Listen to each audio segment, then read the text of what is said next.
And then I heard a rumor. Okay. You know where I'm going. I know where you're going. Come on, let's go there. So it used to be Rocky Flats. Yeah. Which is where they built, it was a nuclear facility, right?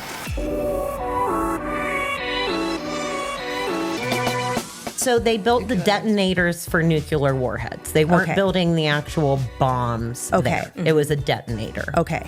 So how do we... So no uranium. No, well, so, that if you go to one of the number one things that I think that people need to know about Rocky Flats is it is classified as the most successful Superfund cleanup in American history. Yes. Okay. And then what other people I think also don't know is we have more than one Superfund site in the state of Colorado.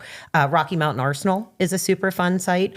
There's actually a spot up by Wolf Creek Ski Resort in southwestern Colorado that is a Superfund site. I'm not sure how many there are, but there are numerous ones. So Rocky Flats was cleaned up, 30, 40 years ago now.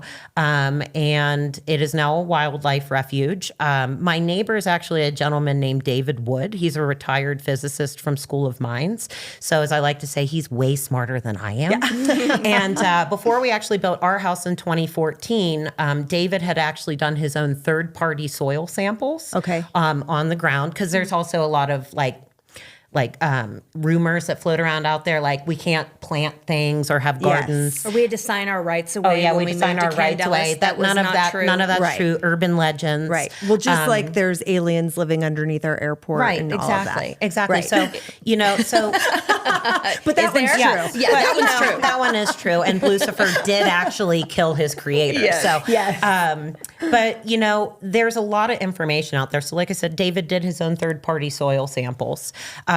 He runs a site called friendsofrockyflats.org, which I would challenge any of your viewers to go ahead and take a look at. It has some very high-level science on it, but it basically shows the winds and the water tables, and that, when the wind and things like that came, when Rocky Flats was operational, it was taking it east, northeast. It wasn't coming right to Rocky Flats and going straight south. Right. Right. So, frankly, I don't subscribe to that. I've lived on the open space for 10 years now. I was really hoping for an eye in the back of my head, a third arm, spidey sense. I wanted to be like Magneto.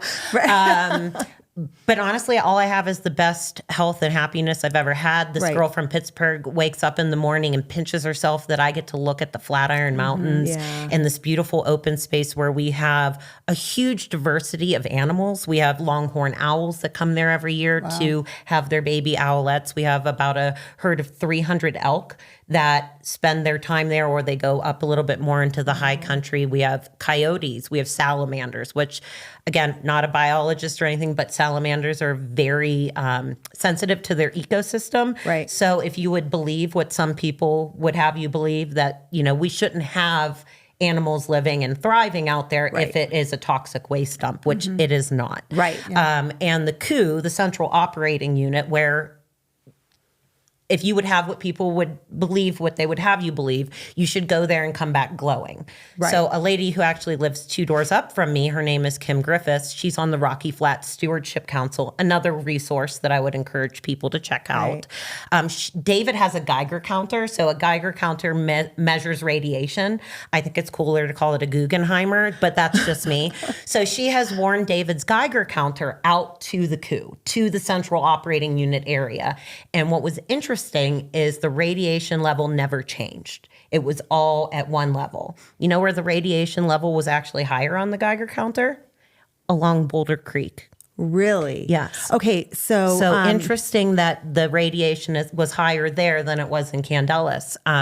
Not to mention, in our neighborhood, we have a lot of really smart people. We have biologists. We have lots of professors that study geology that choose to live in our neighborhood. Right. There's also a gentleman who runs all of the Superfund sites for the Colorado Department of Wildlife, and he chooses to live with his wife and children on our open space. Yeah. And I think that if anybody knew where any of the proverbial skeletons in the closet were, it would be him. Yeah. Right. And I think that if there really were the issues that some people would want to have you believe and want to scare you into believing, why would he live there with his kids? Not to mention, we're lucky we get to talk to a lot of the people in our neighborhood.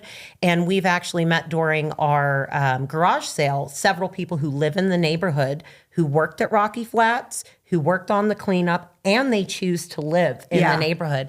And I was like, wow, what a cool perspective you have. Why do you choose to live here? Right. And they were like, because I look at the science. Yeah. And I know that the science says what it is, and that in my opinion is safe. We always tell people, do your due diligence.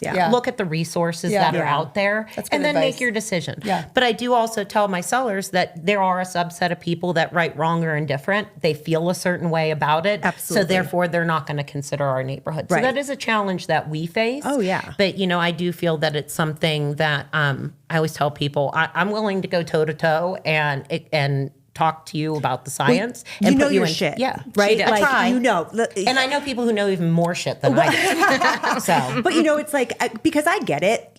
I can understand how it's just a regular lay person. You're moving to Colorado and you're like, what? This is I'm where? not living there. Like, not a chance. And so it is beneficial to have people like yourselves who are so familiar with the area, live there yourselves, know the neighbors with their backgrounds. And this is a biologist, and I don't know what a Geiger is, but apparently that's a Geiger counter. And but to have all of that information is so powerful.